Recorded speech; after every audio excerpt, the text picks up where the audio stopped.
My name is Fiona Calloway. I'm 36 years old, and 9 minutes after my divorce became official, I called my father and said, "Fire all 27 employees my in-laws placed inside your company." I had been waiting 15 months to say that sentence, and I had paid dearly for the right to say it. I'll get to that. When I said it, my dad went silent.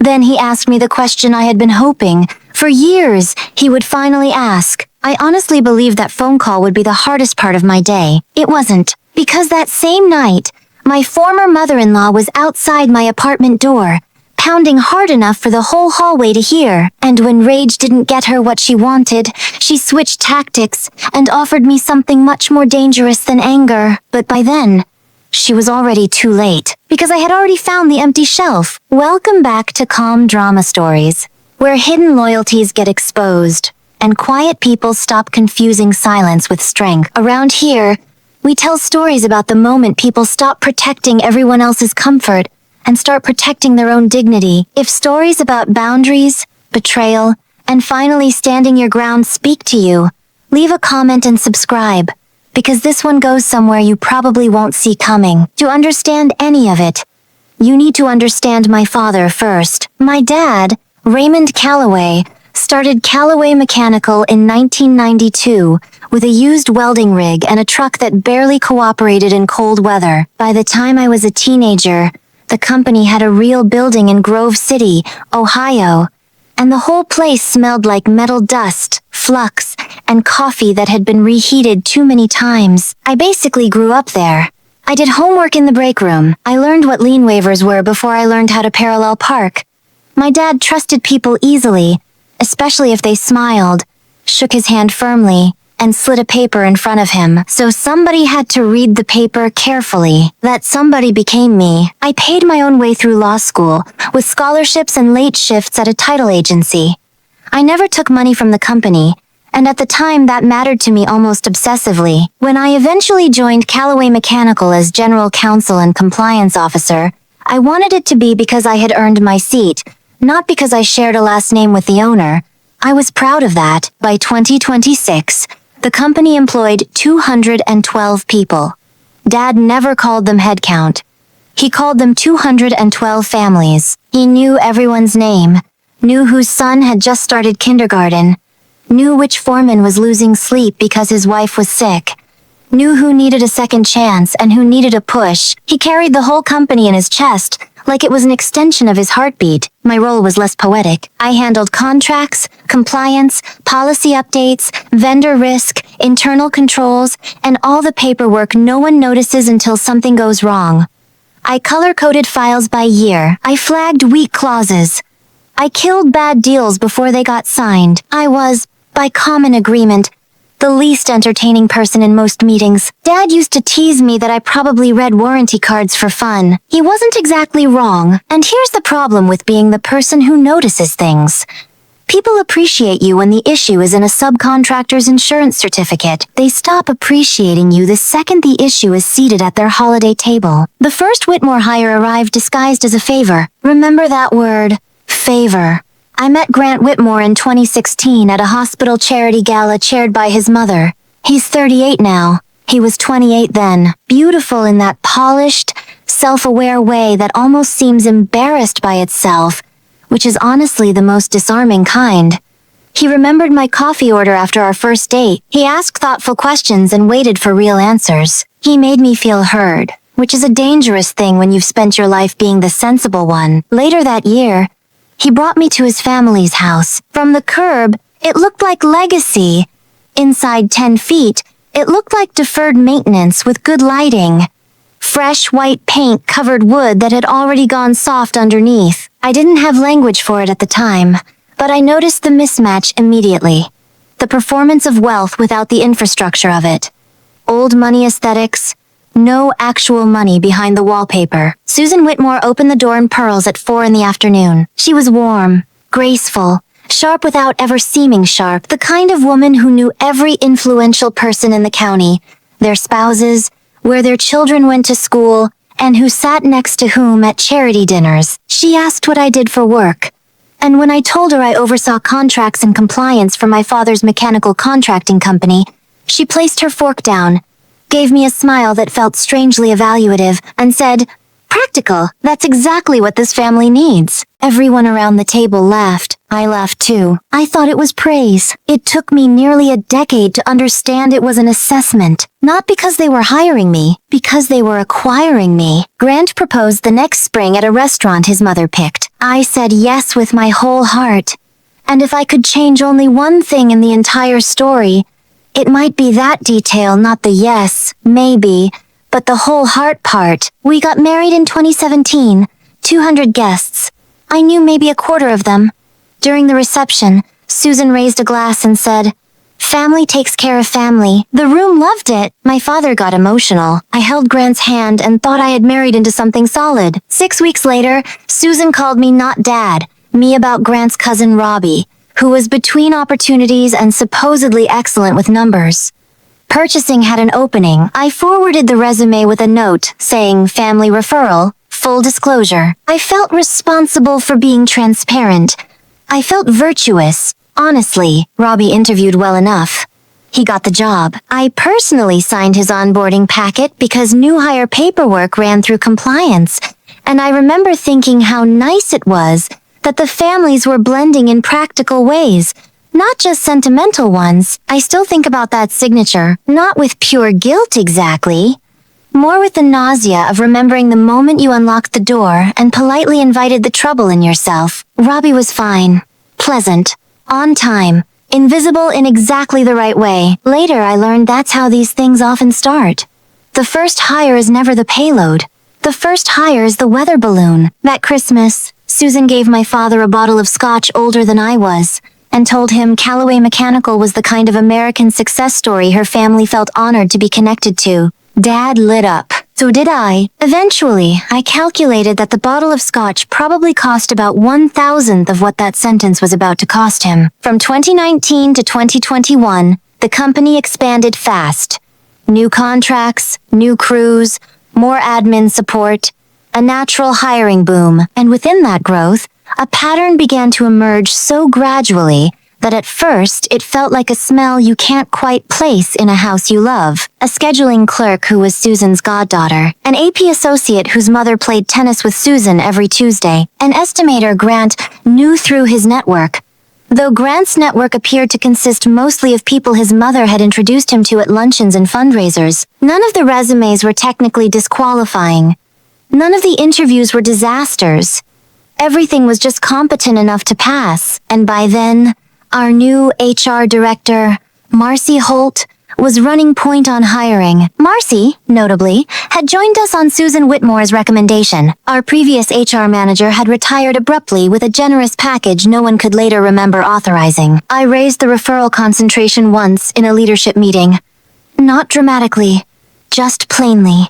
I suggested we needed a stronger conflict of interest policy and more scrutiny around clustered referrals. Marcy laughed lightly and said, "Fiona probably reads warranty cards for entertainment." Everyone smiled because that was the role I had been assigned in the building. Useful, meticulous, slightly excessive. Dad squeezed my shoulder on the way out. But I didn't just let it pass. I drafted a memo. I revised the conflict of interest disclosures. I made sure every incoming employee signed them. At the time, it felt like a small bureaucratic gesture. Years later, those forms would become critical, but paperwork is like a seatbelt. It helps after impact. It does not stop the collision from happening. By summer 2021, I had counted 11 hires with Whitmore fingerprints on them. I had no idea yet how that number would become 27. In September 2021, my father had a heart attack on the shop floor. He was 60.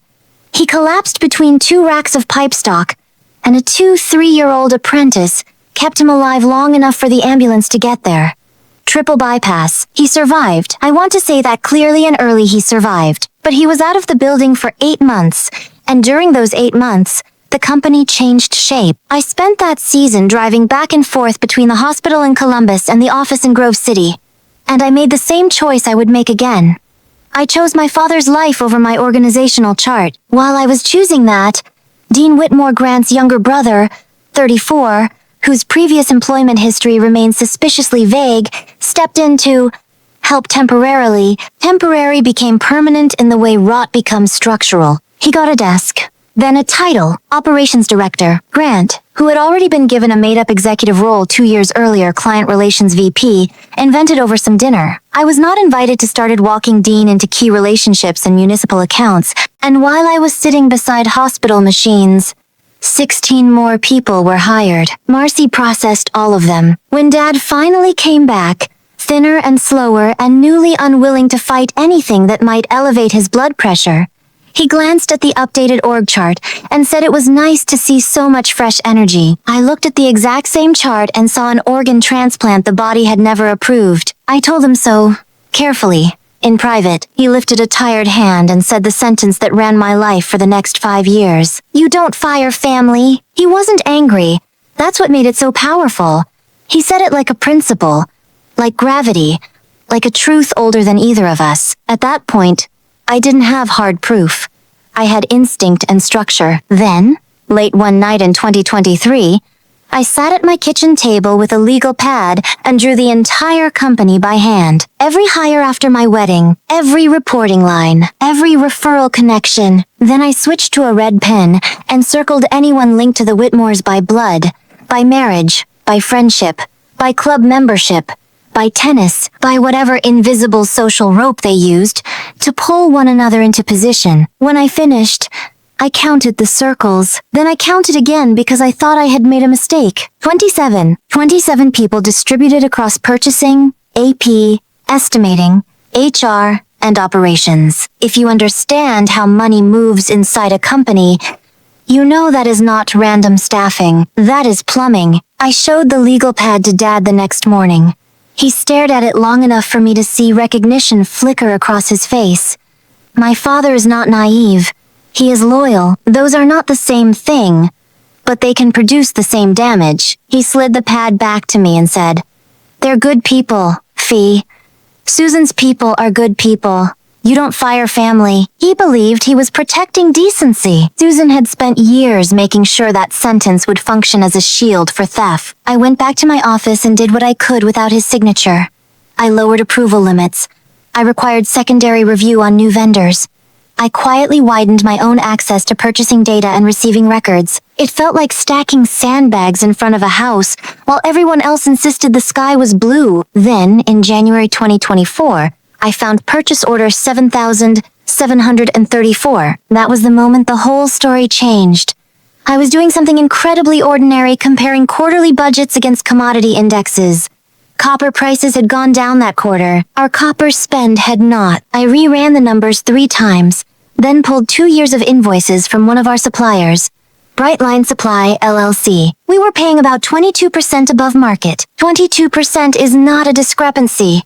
It is a business model. Now, overpriced material isn't automatically fraud. Sometimes it's laziness. Sometimes it's a stale relationship nobody has rebid in years.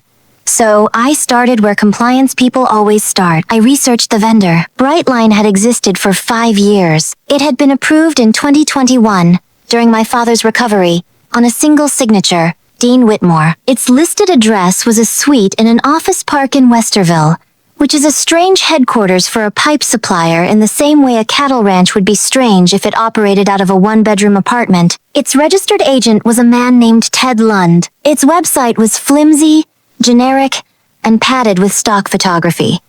One image still carried a faint watermark from a forklift company. I did not storm into anyone's office. I did not accuse. I had already learned what happens when a woman notices patterns too early.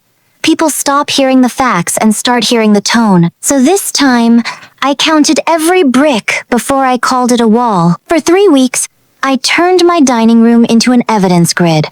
I printed 5 years of invoices. I spread them by quarter.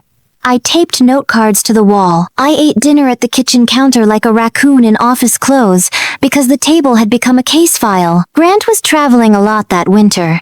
Client relations, allegedly. So mostly it was me, a highlighter, and the feeling of a floor slowly dropping under my life. The invoices told a story. Brightline's pricing rose in tiny, disciplined increments, never enough to trigger attention, always just below the approval threshold that would have required a second sing-off. The threshold I had written, which meant someone had studied my controls and designed a path that slipped just underneath them. Some purchase orders repeated with near musical consistency, same quantities, same parts, same timing, and several of the largest orders were tied to job numbers that did not exist. Copper fittings billed to projects no one had ever actually won. When I checked receiving logs, the paperwork looked perfect, which, by then, was starting to feel suspicious in its own right. There's a moment in investigations when familiar documents stop feeling trustworthy and start feeling staged.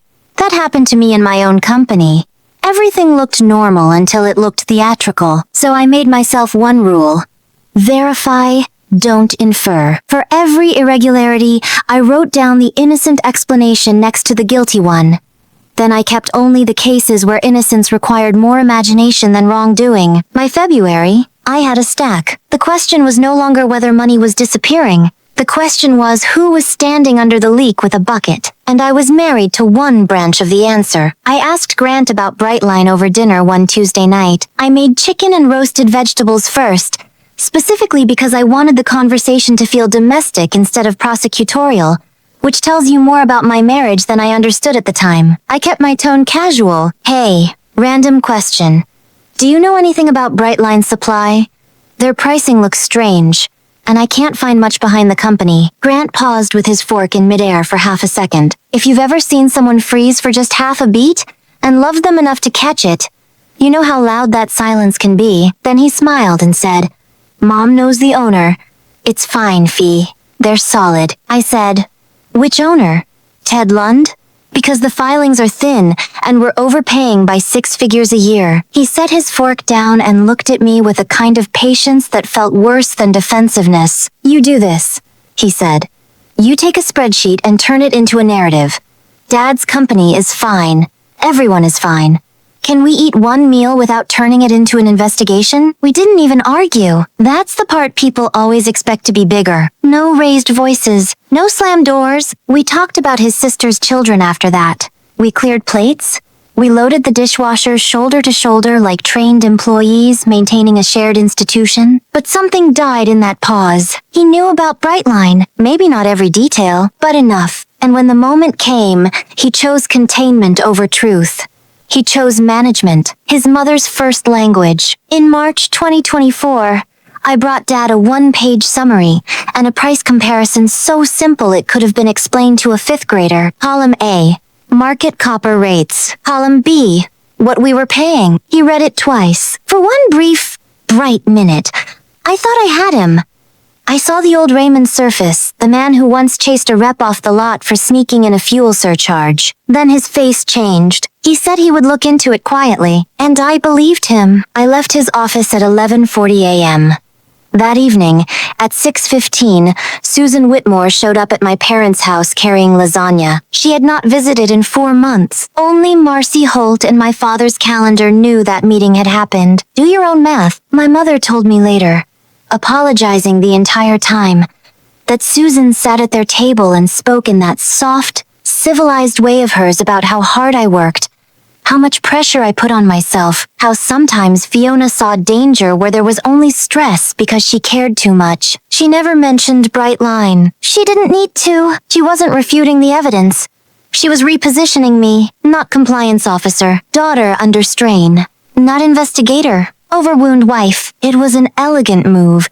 And the reason it works is because objecting to it makes you sound exactly like the unstable person they've already introduced. By that weekend, Dad was gently suggesting maybe I needed some time away. And on Monday morning, HR sent me a meeting invite with no subject line. 3 employees had filed complaints against me. Marcy called it a pattern of hostile, accusatory behavior that was making the workplace uncomfortable. All 3 complainants were among my 27 circles. One of them I had spoken to maybe twice in my life. One of those times about parking. Marcy slid the memo toward me with all the practiced empathy of institutional cruelty and suggested passive voice. Always passive voice that I might work remotely while the complaints were reviewed, for everyone's comfort. I need you to really look at that architecture. The system I had spent years trying to protect had now designated me as the contaminant. Technically, my badge still worked. Technically, I still held my title. Technically, My policies still had my name on them. In reality, I was being removed from the building while Dean controlled operations and Marcy oversaw the narrative. Dad, exhausted and still physically fragile, told me on the phone that maybe a little distance would help calm things down. He was not a coward. He was a man with a repaired heart, a company he had built from scratch, and two competing versions of reality being fed to him every day.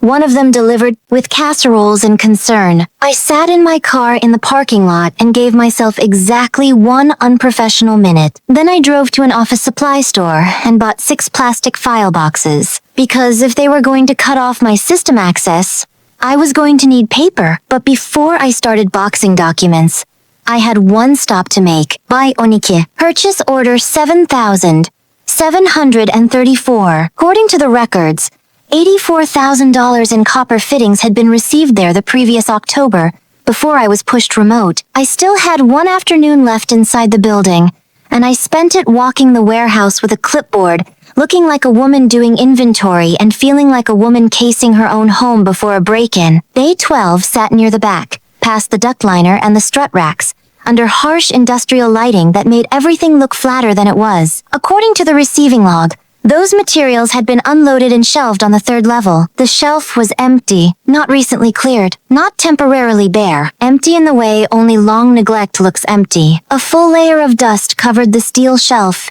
in one uninterrupted gray film. No pallet marks, no clean spots, no scrape paths, no forklift traces on the floor. Whatever the paperwork claimed had arrived, there had never touched that shelf. I stood there a long time. Then I pulled out my phone and took pictures. Wide shot, close shot, the shelf, the dust, the bay number on the upright, timestamps on everything. One empty shelf, worth more than my house. And that was the moment I changed. Not the spreadsheets, not the pricing analysis. Dust. Documents can be argued around. People like Susan know how to do that. But dust is stubborn.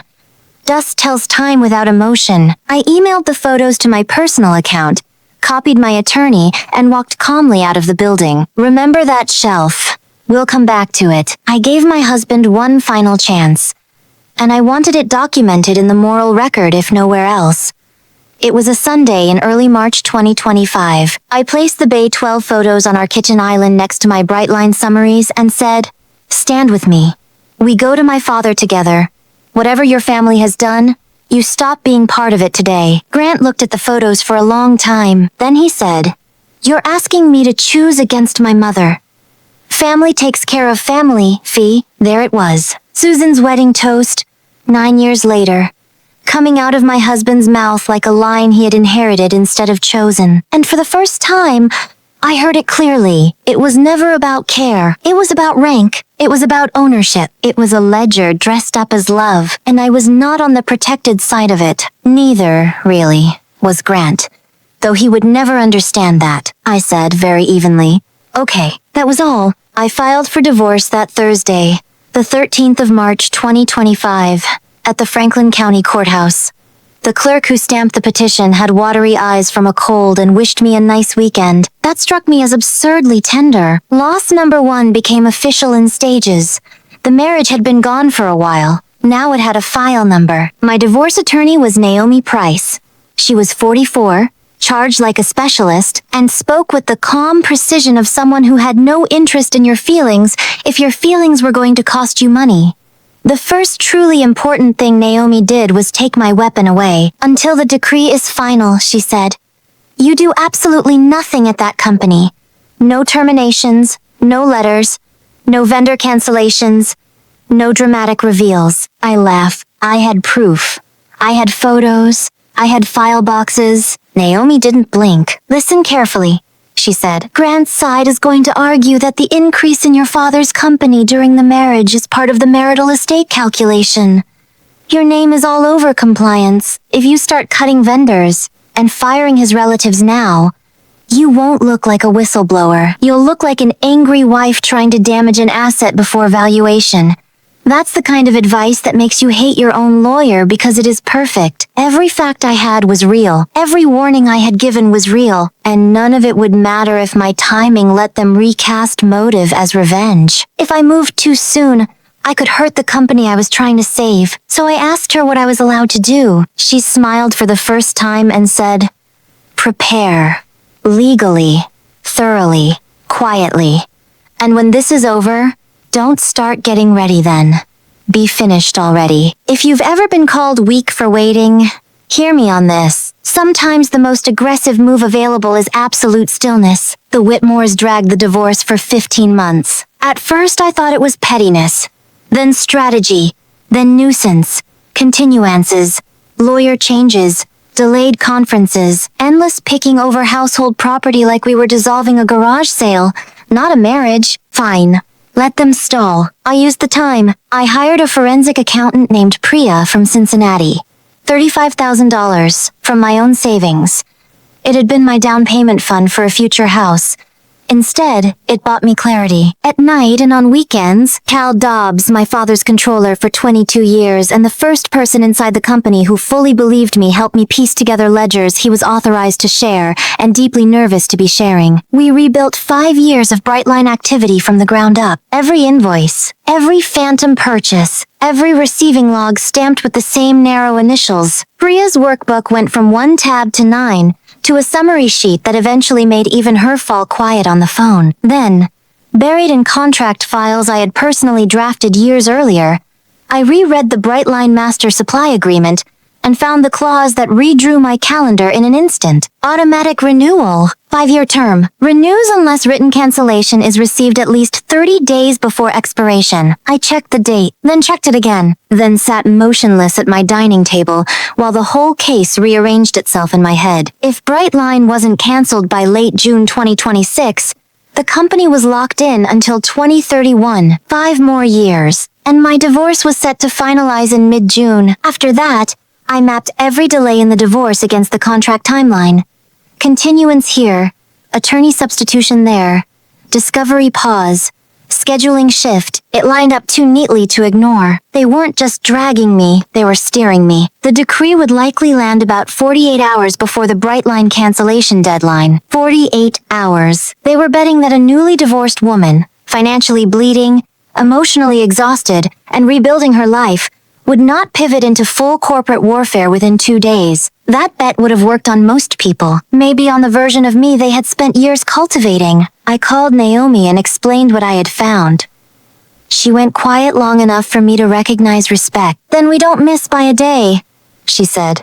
"And they'll be expecting you to be tired." I looked at the index cards on my wall and at the photo of that empty shelf pinned in the center like a cornerstone, and for the first time in a long time, I didn't feel dread. I felt timing. Priya's final report arrived in April 2026, spiral bound, because I asked her to make it feel substantial in the hand. 81 pages, and inside accountant language, cold, exact, beautifully impersonal, it confirmed what I had been trying to say in ordinary human speech for 2 years. Total overcharges and phantom purchases routed through Brightline Supply LLC over 5 years. Et $20. 9 millions. I read that number once standing up. Then I sat down and read it again. The report tracked the path of the money. Callaway Mechanical paid Brightline. Brightline paid a management services entity. That entity's registered agent was Ted Lund. And Priya's corporate appendix connected the final dot I had never been able to pin from my kitchen table. Theodore Lund of Shaker Heights, first cousin to Susan Whitmore, identified in Susan's mother's 1989 obituary as a beloved nephew. So that was the owner. Mom knew. That was the solid family connection. I want to say I felt triumph. I didn't. What I felt was closer to the sensation of finally locating the source of a foul smell behind a wall. You're relieved because you were right. You're sick because now you have to cut the wall open. My in-laws had inserted a straw into the middle of my father's company and been drinking through it for 5 years. And the receiving logs, the neat initials? Priya matched those too. Dean Whitmore, Operations Director, the volunteer. I closed the report, aligned its edges against the table the way I do when I need my hands to behave, and wrote in pencil across the cover. Nobody sees this until the decree. 39 days to go. If you've ever watched a family believe the charming outsider over the person who was trying to protect them, tell me in the comments. I mean that. I read them, and if you're still here, stay with me, because the part where I tell you what I gave up to get my hands free is coming. In May, 5 weeks before trial, Susan made what I can only describe as a very elegant attempt to buy my silence. It came packaged as reconciliation. Grant's attorney floated the idea of family mediation, not legal mediation, emotional mediation, tea, healing, closure. Susan as hostess, of course. Inside that offer was the real one. The Whitmores would stop pushing for a revaluation of Callaway Mechanical as part of the marital fight if I signed a sweeping confidentiality agreement covering all family and business matters. Read that carefully. They would stop pretending they were entitled to value from my father's company if I agreed not to speak about the reason they weren't. Naomi called it immediately. They know you have something. Somewhere in Discovery, a thread had shown. A subpoena too close to Brightline. A deposition answer that revealed more than intended. A lawyer objecting too quickly to the wrong question. They knew, and instead of panicking, they did what people like Susan always do. They turned truth into a transaction. In her world, everything has a price. Loyalty, shame, reputation, silence, even reality. They assumed I would take the deal. Quiet Fiona. Responsible Fiona. Useful Fiona. The woman who absorbed mess without making scenes. I told Naomi to decline. No counteroffer. Her email back actually made me laugh in an empty apartment. Declined. They just learned something about you. Expect volume. Volume arrived right on schedule. Through my mother. I heard that Susan had begun telling people I was unstable.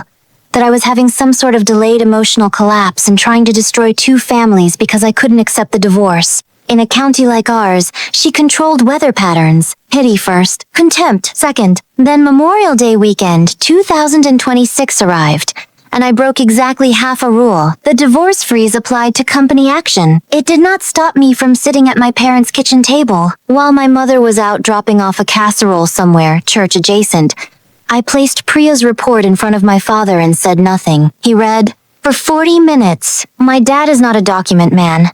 When he reads legal language, his lips move just slightly. It's one of the most tender habits I know. Somewhere in the receiving log appendix, that movement stopped. His hands flattened on the paper. His shoulders sank. I watched a man witness 5 years of his own trust being dissected in front of him. When he finally looked up, his eyes were full, and he said, very quietly, you don't fire family. But this time, it wasn't a rule. It was grief. It was a man asking whether the principle he had lived by had been turned into the weapon used against him. I reached across the table and took his hand. No, I said. You don't.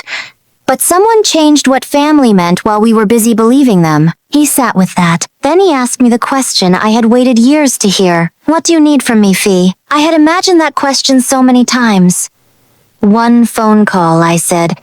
In 3 weeks, when I say now, the night before the final settlement conference, I almost chose the quiet version. I had backups of the report. The cancellation letter was already drafted. Dad was ready. And still, sitting alone in my apartment with a cup of cold tea, I found myself designing the cleanest possible outcome. No police referrals in daylight. No public humiliation. No ugly fallout. Dad could let people go quietly. Brightline could be cancelled quietly. The company could heal privately. Nobody would ever have to say I had been right. That had always been my specialty. Quête solution, invisible labor. Over-responsible daughters are experts at processing poison in private and calling that maturity. We smooth. We absorb. We translate chaos into order and call it love. But sitting there, I finally ran the numbers honestly. My quiet had purchased them time. My quiet had purchased them cover. My quiet had purchased $1.9 million. Silence had never protected my family. Silence had protected the scheme. I said that sentence out loud at 1 a.m. to an empty room. And it felt like putting down a load I had carried so long it had fused into my posture. If the truth stayed neat, it would stay deniable. It needed daylight. It needed consequence. And the cost of that daylight was going to be me, my privacy, my name, my reputation for being measured. I don't know, paisprezecea. I texted Naomi. Take the deal to the mat. I'm done being the quiet one, she answered at 6 sharp. About time. Here's what that decision cost. The center of the marital estate was our Upper Arlington house. which had sold during proceedings for $640,000. My likely share should have been roughly $320,000. There were also retirement issues, potential support, and the Whitmores were still making noise about company growth during the marriage. At the final settlement conference in early June, Naomi laid out one package. I would accept $40,000 from the house. Forte. I would waive support. I would waive retirement division. In exchange, every Whitmore by person and by entity would permanently release any claim, interest, valuation theory, or ownership argument against Callaway Mechanical, its ownership and its assets. Naomi drafted that clause so tightly it could have cut glass. Grant, Susan, Dean, Ted Lund, Brightline, and any affiliated person or entity, known or unknown, their side read it, and I watched the thought move through them. She's paying us to walk away. The allegedly unstable ex-wife, the tired one, the emotional one, the one they thought they had exhausted into compliance. They signed so fast the notary had to slow them down. Naomi looked at me once before I initialed. You understand, she said, that you are paying them to release your father's company, every penny. I said, and I signed. People think the point of no return is dramatic. Sometimes it's just blue ink on expensive paper. The 16th of June, 2026. Final hearing. 11 minutes at 9:31 a.m. The judge signed the decree. My marriage ended. The release language activated. Naomi's 5-month leash fell away. Grant did not look at me in the hallway. Susan naturally did not attend. Courthouses offended her taste, which is an extraordinary preference for someone whose entire life depended on paper. I stepped outside into ordinary June light, stood near some bronze statue I could not have identified if my life depended on it, and checked my watch. I had synchronized it to the contract deadline calendar on my wall. 47 hours remained before Brightline would renew itself. At 9:40 a.m., 9 minutes divorced, I called my father. Dad, it's done! Fire all 27! Cal has the files. The labor attorney has the letters. Security is ready. Start with Marcy before she can touch one record. There was a pause, and inside that pause, I could hear decades of, "You don't fire family," being placed down like a tool that had finally failed. Then my father said, "Already wearing my boots." He sounded younger than he had in years. I laughed on the courthouse steps in a gray dress, newly divorced, financially stripped down, holding a phone in one hand and 47 hours in the other. You've been waiting to hear how that call went. So was I. What I did not expect was who would be at my door before dark. Naomi had one final instruction for me that morning. Stay out of the building. Let the owner act. Let legal execute. Keep your fingerprints clean. So I wasn't there for the firings, but Cal called me that evening and narrated the day like a man who had been waiting 22 years for his first truly compelling dinner story. At 11 a.m., Dad, the labor attorney, and a note-taker set up in the small conference room. 27 meetings, 10 minutes each. Folder. Explanation. Documentation. Severance terms. Badge collection. As lawful and dull as possible. That was deliberate. No spectacle. No hallway speeches. No open warfare. Just undisclosed conflicts of interest. Related party violations. Policy breaches. Employment terminated effective today. Marcy went first. According to Cal, she said almost nothing, which disturbed me more than if she had screamed. Professionals don't always defend themselves. Sometimes they make calls. Dean Whitmore did make noise. First loyalty, then gratitude. Then, as he started running out of altitude, he actually pointed to his own initials on the receiving logs as evidence that he had been diligent. The labor attorney wrote that down very slowly. Cal said Dean watched him do it and turned pale. On the way out, he kicked a trash can. My father still delights in that detail, by the way. Out of everything, the trash can somehow became the souvenir. By 4 p.m., it was done. 27 desks, 27 badges. Security collected access cards with the strange politeness of a hotel checkout. Grant never came in at all. At 4:20, he texted me the only message he would send that year. You could have done this quietly. I read it twice, set my phone down, and said to my empty kitchen, exactly. I was still standing there when the pounding started. Not a knock. À demain. Through the peephole, there was Susan Whitmore in pearls and a wool coat in June, furious enough to vibrate through the door. She had never once visited my apartment before. To acknowledge the apartment would have meant acknowledging the divorce, the separation, the fact that I was no longer living inside the life she had curated for her son. But my address was in the court file, so there she was. I opened the door because you don't get scenes like that twice. 27 people, Fiona. She came in before being invited. Her voice filled the entire apartment. Ungrateful, cruel, unstable, vindictive. 27 innocent people with mortgages and children and Christmases. Yes, she said Christmas. In June, she asked whether I had thought for 1 second about my father's reputation, about what people would say, about what this would do to the family name. I stood there by my bookshelf and let it wash over me. That was a strange kind of victory, because 2 years earlier, her voice could have reordered my nervous system. Now it was just noise in the weather. Then she shifted. That's the part that mattered. She looked around, registered that anger wasn't moving me, sat down on my sofa without permission, smoothed her coat, lowered her voice, and became gentle. Fiona, darling, we're all exhausted. Let's be sensible. And there it was. The evening version of the same deal. Reinstate the 15 who were truly innocent, her phrase, which was an accidental confession all by itself. 12 guilty by subtraction. Mutual confidentiality. No formal allegations. Nothing public. Your father keeps his dignity. You keep yours. No one needs to know. Then she said the line she had been using on me my whole adult life. You've always been so good at keeping things smooth. It's one of your best qualities. There are moments when someone tells you exactly how they have used you. That was one. A year earlier, it might have worked. Instead, I looked at her and asked, Susan, who signed your welcome packet? She went still, truly still. For 1 second, the performance dropped, and I saw the person under it. My mother had a flower shop, she said. Lund's Flowers, Lee Road. Her voice had grit in it I had never heard before. When I married into the Whitmores, my father-in-law's debts were serious. The shop had been pledged as collateral, and no one told my mother. She found out at Thanksgiving. She still served dinner. Then the mask came back. A woman in families like these is useful, or she becomes furniture. I chose useful. I made sure my sons married useful. And there it was. Not just greed. Inheritance. A whole belief system passed down as survival training.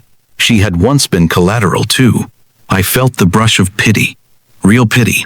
And if she had stopped speaking right there, maybe the night would have landed differently inside me. But she kept going. She stood, gathered her coat, and delivered the line she had likely rehearsed in the car. Sign the agreement, dear. Because if this goes public, the Calloway name will be a joke from here to Cleveland. And your father's heart. With all this strain, well, think carefully about what you're doing. Then she left quietly, confident that calculation would finish the job where anger had failed. I stood alone in my kitchen for a long time. Then I picked up my phone and confirmed the 8 a.m. meeting for the next morning. She didn't know about that one. 38 hours left. At 8 a.m. on June 17, the second-floor conference room at Callaway Mechanical held more power than it ever had before. 2 representatives from our bonding company, 3 executives from the Hargrove Group, our healthcare construction client responsible for 30% of our revenue. My father, Cal, May, Naomi had reviewed the options with me one final time the night before. Nothing required this meeting. Legally, we could have canceled Brightline by certified letter, handled the terminations as an internal cleanup, and allowed the whole thing to dissolve privately. That would have been Susan's preferred ending. If I'm honest, it would also have been mine for most of my life. Instead, I stood up, turned on the projector, and showed the first slide, a photo of a steel shelf coated in dust. Bionic. This shelf, I said, is where $84,000 in copper fittings were supposedly received. They were never here. I took this photograph more than 2 years ago. Today I can finally explain why I had to wait. Then I walked them through all of it. Brightline, the overcharges, the phantom materials, the 27 terminations, the initials on the logs, the fraud attorney, whose engagement letter my father had signed at 7:15 that morning. Then, With less than 24 hours left before auto-renewal, I signed the bright line cancellation letter at the head of the table and handed it to Cal for certified mail. Return receipt requested. The Hargrove team asked hard questions. The bonding reps asked harder ones. And at the end of it, Hargrove Senior VP closed his file and said the sentence I knew might be coming. We are pausing the Meridian expansion pending our own review. 90 days. $1.4 million. In revenue, suddenly gasping for air. Dad flinched. I did not. Not because it didn't hurt. It did. But I had already done the math at 1 a.m. with cold tea in my hand. I had already decided what truth was allowed to cost me. Within a week, Susan's prediction about public embarrassment came true. The paper covered it as an ugly divorce contaminating a family company.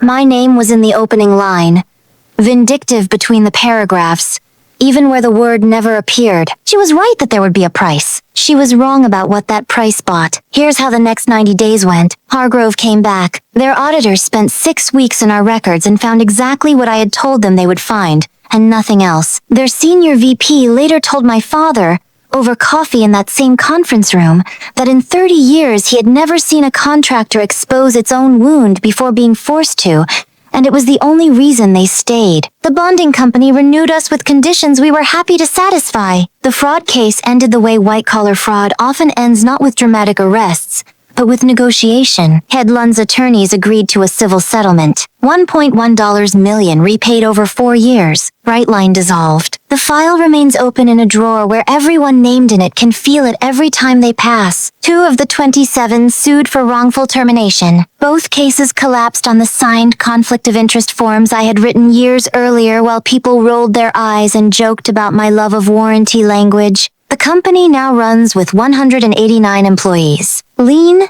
healthier. With a procurement policy I personally drafted strong enough to survive siege warfare. And the Whitmores? Their lights are still on. That's the part no one tells you. Justice does not always look cinematic. Susan still chairs the hospital gala. The club still adores her. Somewhere tonight she is still recalling the names of powerful men's children with perfect ease and being rewarded for it. Grant was engaged again by Thanksgiving to a woman his mother introduced him to. I sincerely hope her brochure reads clearer than mine did. Their world did not collapse. It simply stopped running through us. And that, I learned, is the whole prize. Not revenge, not ruin. A locked door, a key in my own hand. 5 months after the meeting, in November, my father asked me to walk the warehouse with him. That has always been his version of affection. He led me back to Bay 12, third shelf. This time it was stacked with real copper fittings tagged to real jobs from a distributor Cal had triple vetted. Dad stood there looking at it like some men look at stained glass. Then he said, "I fired family." He paused. Should have listened to family. That was the entire apology. If you know Raymond Calloway, you know that was a cathedral. Then he offered me the presidency of the company, with him staying on as chairman boots on the floor, hands off the structure. I said yes on one condition. Every hire, from that day on, would go through a 3-person panel. No exceptions, no matter the surname, including Calloway, especially Calloway. He laughed at first. Then he saw I meant it. Then he shook my hand like a man signing a binding agreement. At the company picnic that fall, I wore my new badge for the first time. Fiona Calloway, president, a welder's daughter standing beside a shelf that could finally be trusted, wearing the name she was born with, and no longer apologizing for being the one who reads the fine print. If I could carve one sentence over every family doorway, it would be this: keeping the peace is not the same thing as protecting the family. Sometimes the most loving thing you can do is stop being quiet. An empty shelf in Bay 12. A welcome packet with my own signature on it. 9 minutes after a judge's stamp. That's my story. Now tell me yours. What boundary do you wish you had drawn sooner? Leave it in the comments. I really do read them. And if this one stayed with you, subscribe to Calm Drama Stories, because next week's story goes even deeper. Take care of yourself. That counts as family too.